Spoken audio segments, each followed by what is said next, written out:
Assalamualaikum warahmatullahi wabarakatuh. Welcome back to my YouTube channel. Pada kesempatan kali ini kita akan membahas terkait dengan pengertian atau definisi dari kepastian hukum.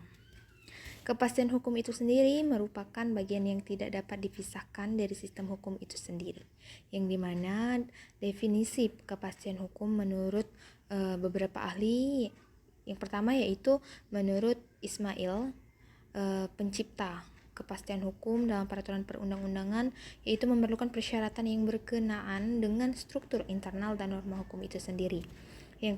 Yang kedua, menurut Nur Hasan Ismail, yang mana beliau berpendapat bahwa penciptaan kepastian hukum dalam peraturan perundang-undangan memerlukan persyaratan yang berkenaan dengan struktur internal dari norma hukum itu sendiri. Selanjutnya ialah azas kepastian hukum. Salah satu aspek dari azas kepastian hukum adalah penegakan hukum. Komponen yang terdiri dari polisi, jaksa, advokat, dan hakim mempunyai tugas pokok dan fungsi masing-masing. Perlu adanya sinergi dalam meramu hukum saat diimplementasikan, sehingga tidak adanya ketimpangan-ketimpangan saat mempraktikkan hukum pada dalam pengadilan maupun di luar implementasi hukum berdasarkan kaidahnya. Secara langsung akan mempengaruhi tatanan hukum baik vertikal maupun horizontal.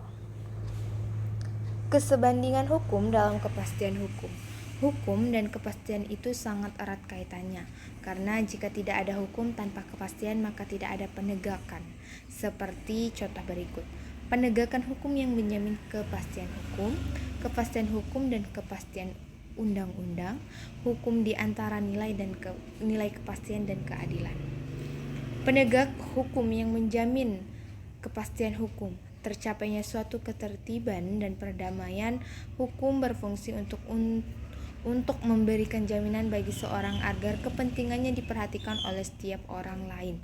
Tentunya penegakan hukum yang menjamin kepastian hukum yaitu untuk mencapai suatu ketertiban dan perdamaian.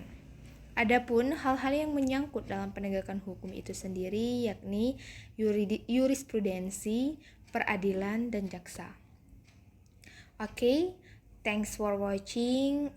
Sekian pemaparan materi kita hari ini terkait definisi hukum, penegakan hukum, dan lain sebagainya. Besar harapan saya semoga teman-teman bisa memahami apa itu definisi dari kepastian hukum dan lain sebagainya. Jangan lupa like, comment, dan subscribe. Tentunya saran dari teman-teman juga sangat saya perlukan untuk di next video. See you. Wassalamualaikum warahmatullahi wabarakatuh.